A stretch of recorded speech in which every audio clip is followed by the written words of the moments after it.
એ આ વખતે ના સરકારની રહી છે. નાના મોટા વેપાર અને સ્વરોજગાર માટે નાગરિકોની સાથે સુખ અને દુઃખના ભાગીદાર એ રાજ્યની ભાજપની સરકાર રહી છે. ત્યારે અમદાવાદમાં પણ જે ભારે વરસાદ પડ્યો છે એમાં વેપારીઓ, લારી ગલ્લા ધારકો, દુકાનદારોને પણ આર્થિક નુકસાન વેઠવાનો વારો આવ્યો છે. ત્યારે એમણે ચિંતા કરીને આજની બેઠકમાં જે સુરતનો ઠરાવ છે એ જ પ્રમાણે જે નુકસાન અમદાવાદમાં થયું છે એ વેપારીઓને પણ એ જ પ્રકારની સહાય કરવાનો નિર્ણય આજે મંત્રીમંડળની બેઠકમાં થયો છે.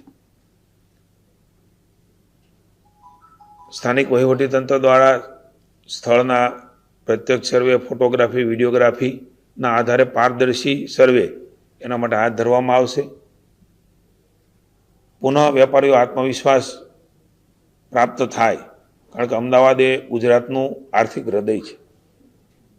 સૌ સાથે મળીને પુનઃ એનો આત્મવિશ્વાસ પ્રાપ્ત થાય ને પુનઃ એનો ધંધો ધબધબતો થાય એમના માટેની આપણા સૌની સહિયારી જવાબદારી છે એવું માની મુખ્યમંત્રી શ્રી માનીને આ પ્રકારની ધારાધોરણ પ્રમાણે સહાય આપવાનો નિર્ણય એ કેબિનેટમાં થયો છે.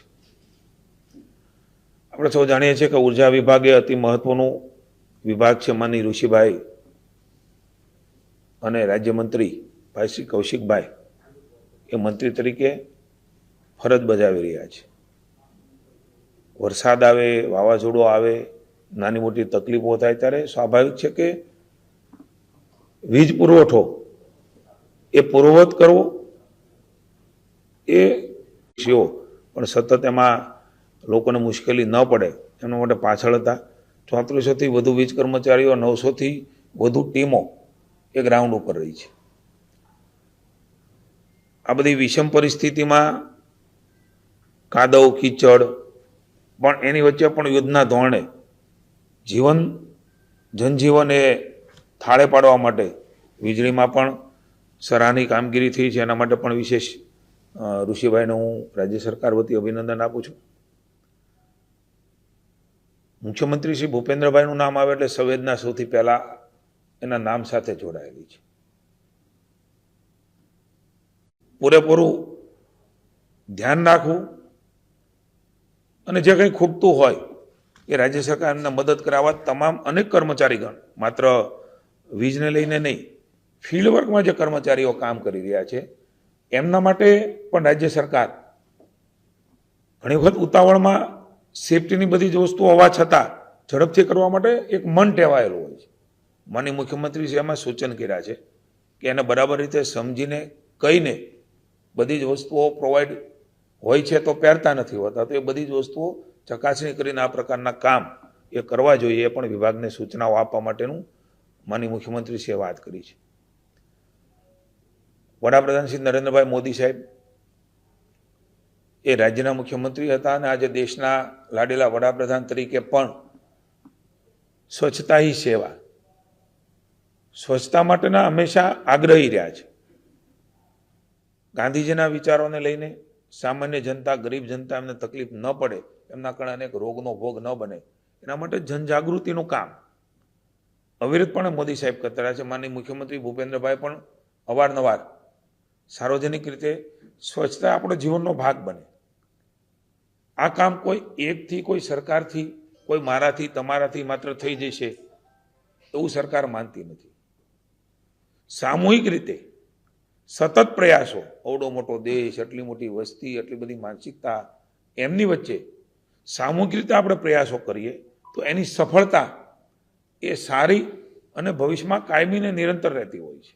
એટલે આ કોઈ એક ટૂંકા ગાળાનું દર વખતે સ્વચ્છતાની વાત કરવી, દર વખતે સ્વચ્છતા નથી થતી એની ચર્ચાઓ થાય, એટલા માટે હું કહું છું કે નિરંતર ચાલતી પ્રક્રિયા છે. દરેક વખતે માનસપટ પર આ જાગૃતિનું કામ સ્વયં તમે હું બધા ન કરતા રહીએ ત્યાં સુધી બધા જોડાએ અભિગમ સાથે માનનીય મુખ્યમંત્રીશ્રીએ સ્વચ્છ ભારતના સપનાને, માનનીય મોદી સાહેબના સપનાને સાકાર કરવા માટે થઈને દર મહિનાના પહેલા રવિવારે સવારમાં 1 કલાક એ આપવાનો, શ્રમદાન કરવાનો નિર્ણય એ થયો છે. પહેલો રવિવાર હવે આ મહિનાનો આવવાનો છે, ત્યારે તમામ લોકોને આ મુહિમમાં જોડાવા માટે હું વિનંતી કરું છું. સવારે 8 થી 9 1 કલાક આપણે સાથે મળીને શ્રમદાન કરીએ અને આ ભગીરથ કાર્ય એ સેવાના ઉત્તમ કાર્યના આપણે સહભાગીદાર ને સાથી બનીએ.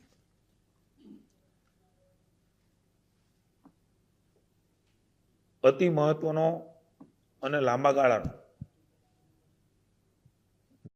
રાજ્ય સરકારે નિર્ણય લીધો છે.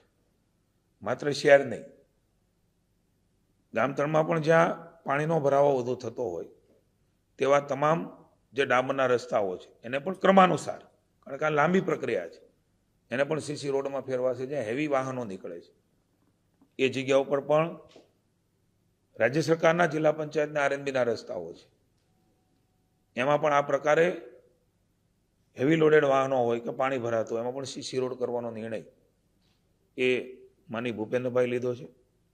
સુવિધા પથનું કામ તો ઘણી જગ્યાએ ચાલી રહ્યું છે, એને પણ વધુ વ્યાપ કરવાનો નિર્ણય લીધો છે. અતિ ભારે મેં કહ્યું એમ કે ઔદ્યોગિક વિસ્તાર છે, એના સીસી રોડ બનાવવાનું કામ ચાલુ હતું કે જ્યાં હેવી લોડેડ વાહન નીકળે છે, એનો વ્યાપક અને એનો વ્યાપ વધારવાનો નિર્ણય પણ આજે કેબિનેટમાં લીધો છે.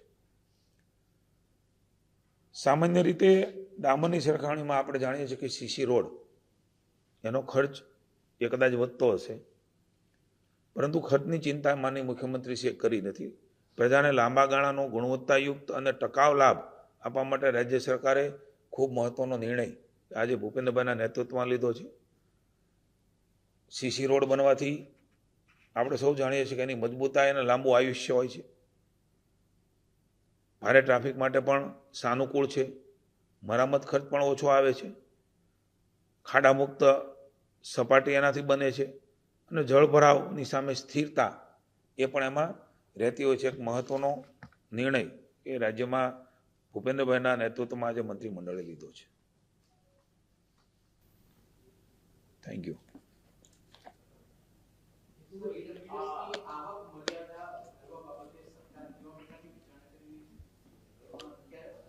સમયાંતરે બધી જ વિચારણાઓ અને વ્યવસ્થાઓ નિરંતર થતું હોય છે. નિર્ણય થાય એટલે આપણે જાણ કરીશું. આ પ્રકારનું નુકસાન છે, કારણ કે આપણે જાણીએ છીએ કે વરસાદના પ્રકારો અને નુકસાનીના પ્રકારો અલગ અલગ હોય છે. હંમેશા રાજ્યની સરકાર સંવેદનાથી જ્યાં જેવી પણ ડિમાન્ડ આવે એનો સર્વે કરીને એ પ્રકારે કામ કરશે.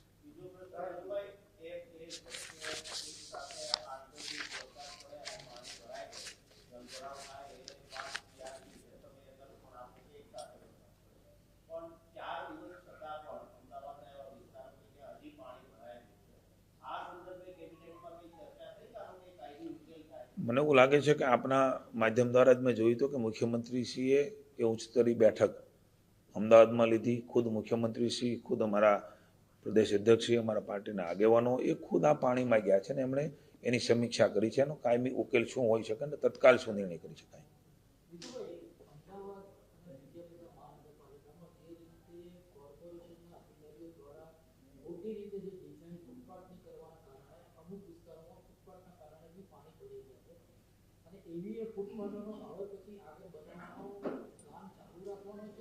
ના ના, કોઈ પણ અનુભવના આધારે નિર્ણયો થતા હોય.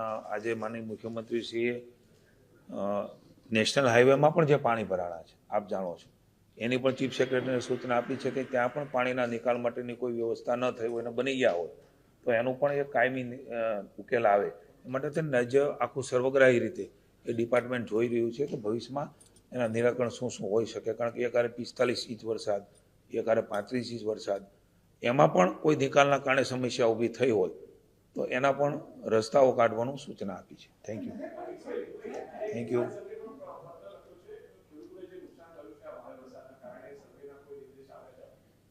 શું મેં હમણાં જ મારી વાતમાં કહ્યું કે તમામ બાબતો માટે રાજ્ય સરકાર એ ખૂબ સંવેદનશીલ છે.